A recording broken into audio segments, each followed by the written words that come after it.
and welcome to the St. Charles Public Library's virtual Walk and Talks. I'm Miss Amelia, and once again, we're coming to you from the great outdoors. This month, I thought I'd start with the story walk this time, and we'll end with the craft. So, without further ado, this story walk is going to be all about a book called This Beautiful Day by Richard Jackson and illustrated by Susie Lee. Starting off inside. Looks like it's raining outside. This beautiful day has everyone dancing and spinning and swinging around. They're having fun. Has all of us stamping and stomping our feet on the ground. This beautiful day. Where do you think this beautiful day is going to take them? To find out, get to the story walk at the Leroy Oaks Forest Preserve. And now, stay tuned for our supply list and our craft for the month of August.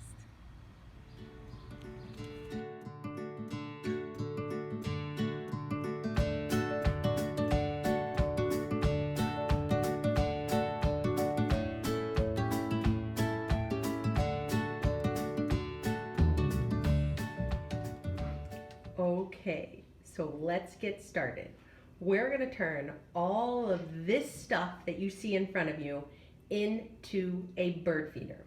So we're going to start with our plastic bottle, and you want to make sure that it still has the lid and everything's nice and dry.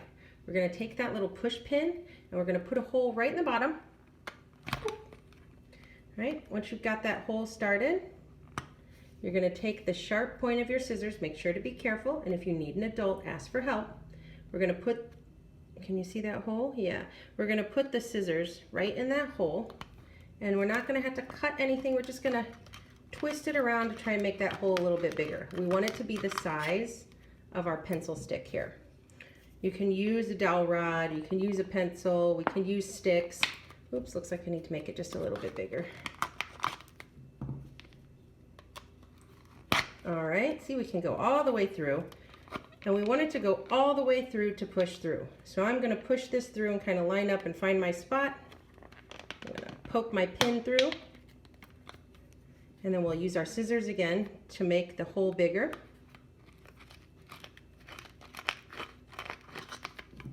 And make sure that that pushes right through. There we go. First part done. Now the next pencil or dowel rod or stick, you want to go at a 90-degree angle, which means when you put it through, it's going to directly cross over that the first pencil that you put in. So my next hole is going to go right about here.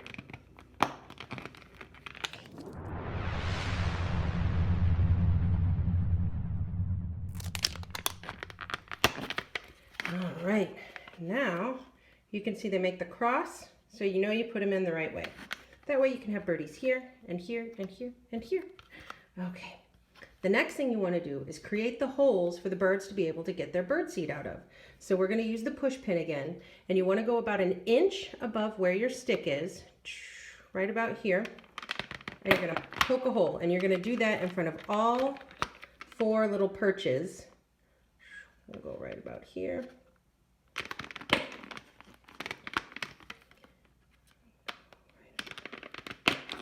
Here, right about here. Now these holes we need to make sure that they are big enough for the bird seed to fall out. So it's really going to depend on what kind of bird seed you have. The type of bird seed I have is really small, very fine. So I'm not going to want my holes to be too big. I'm going to widen it with my scissors. I'm going to try that way again here. And that is probably a good size for them to get in. If you were using bigger bird seed, you might want to use your scissors to actually cut the hole a little bit bigger. But again, it's all going to depend on what size bird seed you've got. Okay, you can take your string and you can wrap it around once, wrap it around twice, wrap it around 3 times for good measure. I'm going to take this right here and tie a knot. Looks like I already got one in there. Right, there's one.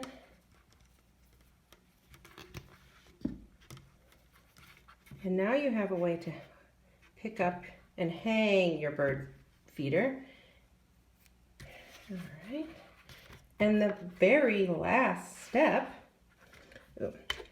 is putting some drainage holes in the bottom, just in case any water gets in. You don't want your bird seed to go rotten.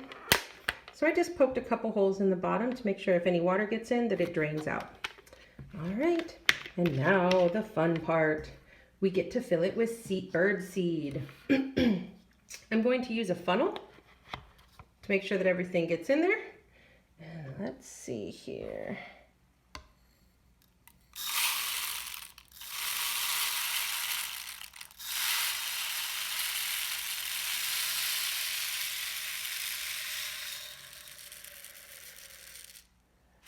Looks like I could probably fit a little more birdseed in here. You want to make sure it goes up past your little holes. But other than that, we have just made a fabulous bird feeder. Dun, dun, dun, dun.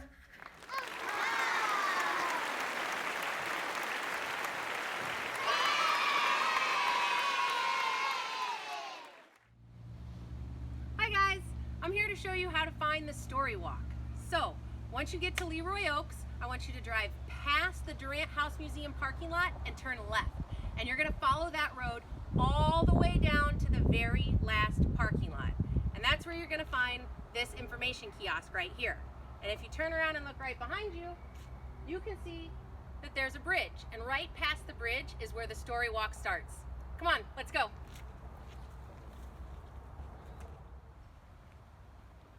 All right, now that we're on the other side of the bridge, you can see this is where the story walk starts. And it wraps all the way around and goes right down Randall Road Trail. So now that you know where to find the story walk, make sure you get out there and read. And don't forget, check back every 2 weeks for a different story.